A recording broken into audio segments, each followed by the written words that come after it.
Before I move on to Fragile, I'd like to ask about, I've seen All Good People. It's been a favorite of mine since the first time I heard it. What's the story behind the creation of that song, and when did the Spanish laud guitar come into the picture? Um, okay. Well, I mean, we had the song. As we do in the Yes album, we seem to have an intuitive idea that not every song should just be played, you know. And I think most probably Bill was quite like that, you know. Not every song should just be like treated the same, and that's what we were trying to do: find different ways of treating it. So basically, uh, every song got a chance to be recorded in somewhat of its way. If you take a venture, you know, that's not like we just saying let's just play this song. You know, it was a very careful arrangement, and delightfully, somehow it came about that the idea to do Your Move was not for us to play it together. You know, that in fact we do a production, what's called a production job on it. We'd set up something, and then we'd overdub the parts and get them really, you know, pristine. Focus on one thing at a time instead of Eddie having to record bass, drums, and guitar, which was usually what we did at one time. Sometimes with a keyboard at the same time, or sometimes a keyboard and the bass and drums. But you know, sometimes all of us, you know, and John doing the guide vocal. So that's a big task. So differently on Your Move, we set up a pulse, you know, and that was created like it was in those days, but was with a loop tape going across two machines, and on it was just Chris and Bill going boom boom boom boom boom boom. In fact, it was boom boom boom boom. You know, two beats slightly different. So anyway, we had the loop go boom boom boom boom. So I went out and I had that guitar. It's actually called a Portuguese 12-string guitar, and I'll be playing it, you know, on this tour as I do. And basically that. What was required was that I had to have a concept of how many times everything would go round and when there would be a chorus. So in other words, when the guitar wouldn't keep doing the verse, but it would like kind of do the chorus approach, and you know, put a load of that down for a few minutes on my own, and maybe track it as well. But anyway, so the Portuguese guitar the guitar sounded great, the boom, boom, boom, and then I was doing all this. So we had basically a structure that was really nailed down, you know, pinned down to the ground, as we say. It was tight, it was beautiful, it was clean, and the band hadn't played anything yet. So then we started, John puts a voice on, you know, and I never wanted to put another guitar on it, you know, because there was not going to be like this guitar comes in, it's like, ding, ding, ding, ding, ding. So because that was all going to happen later, you know, the delayed approach, you know, when you get to, you know, the next part of the song. We then went to a live band, you know, playing live, you know, playing in the studio. So basically that's the story. It was a production job, and you know, we did that with A New and I. You know, we did the same thing.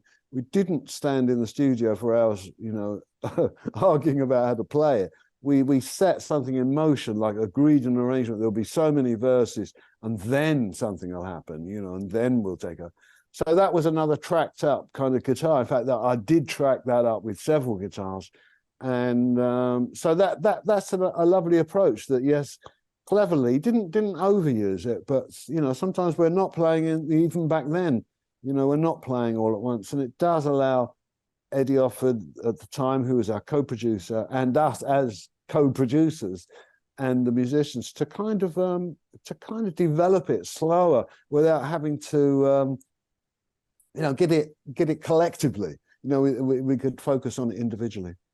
Whose idea was it to incorporate John Lennon's lyrics, "All we are saying is give peace a chance," into the background? I can't guarantee who thought of that. Some of those little ideas sometimes it really does get forgotten who actually thought of them. So an idea like that is kind of haunting. I think we were kind of worried that the Beatles might be offended, or they might, you know, hit us up for some publishing or something. And but we didn't care. It seemed so right to us. So in a way, we were joining the crusade of the 60s, you know, in the hopes. I mean, I could say something now, but I mean, you know, I would almost tire hearing myself say it, that there were so many problems which we've known about for so long that have not been fixed. One has to say, is it too late to fix anything? You know, because all we are saying is give peace a chance. But there you are. You know, we were talking about war, which is also happening today, and we've also not the human race has not learned that war is bad. It's destructive. You know, so I mean, you know, give me a break. All we're saying is give peace a chance. But that was back then, just like Joni Mitchell said about the spots on the apples. And another guy I quoted one night on stage is called Alexander Humboldt. Bet nobody's heard of him. 200 years ago, he went to South America and he saw them cutting down the rainforest. So what did he say? 200 years ago, he came back and reported to Europe that we're destroying the planet. Wow. 200 years? I mean, look, it's not the politicians' fault. It's not the police fault. It's not the army's fault. It's nobody's fault but the human race. And we've got to take a grip. We've got to do that ourselves. We have to be better, you know, and it's not about the politicians. It's not. It's about the human race actually waking up one day and saying, we're going to stop doing all the bad stuff and just do the good stuff. Coming off that, I was going to ask you one other question, but that being as that was kind of heavy, I'm still going to ask the question anyway about, you know, I've seen All Good People. I mean, is that song as fun for y'all to play as it is for the audience to hear and sing along with? Because you got the hook, you got the did it, and everybody just loves singing that. You know, it brings out the little kid in everybody. You know what I mean? Well, there's the two parts. Yeah, I mean, you're kind of partly referring to, you know, the first part. Yeah. But the second part, which is, you know, I've seen all good people turn their heads. Yeah. You know, basically, yes, almost missed the boat sometimes in the 70s by forgetting that we're actually fundamentally a rock band. Look at Roundabout. You know,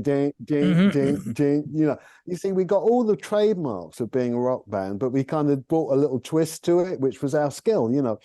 But, you know, so that's really the beautiful thing about some of our music, that it emphasizes in a lovely way that we're actually still got the rock mentality, and I value that very, very highly. And that's why on, you know, some of our recent records, you know, we've done stuff like Mystery Tour, and we did Living Out Their Dreams, which are fundamentally rock music with a few twists, you know.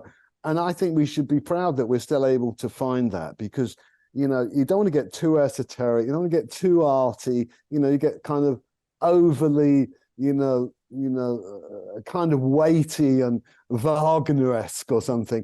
I'd rather be Vivaldi-esque and not Wagner-esque, you know. I'd rather be bright and happy. I think one of the trademarks of Yes, the great Yes parts, is that we use minor to really push it home, because basically we're a very major kind of group. When you look at Yours Is No Disgrace, you know, the minor chords only come in occasionally with the doom-laden, you know, darkness. But a lot of our music, it's bright, and I think that's so great. Like, you know, what happened to this song we once knew so well? You know, even if the lyrics aren't optimistic, you know, the music is, you know, and I think that's important, that we've always been a band that, you know, like when you think about the Doors, you know, come on, baby, love me. It's very kind of minor, Doors, you know, it's very minor-esque. It's kind of dark. And I think, yes, we're very proud to be a bright band, you know, a major band.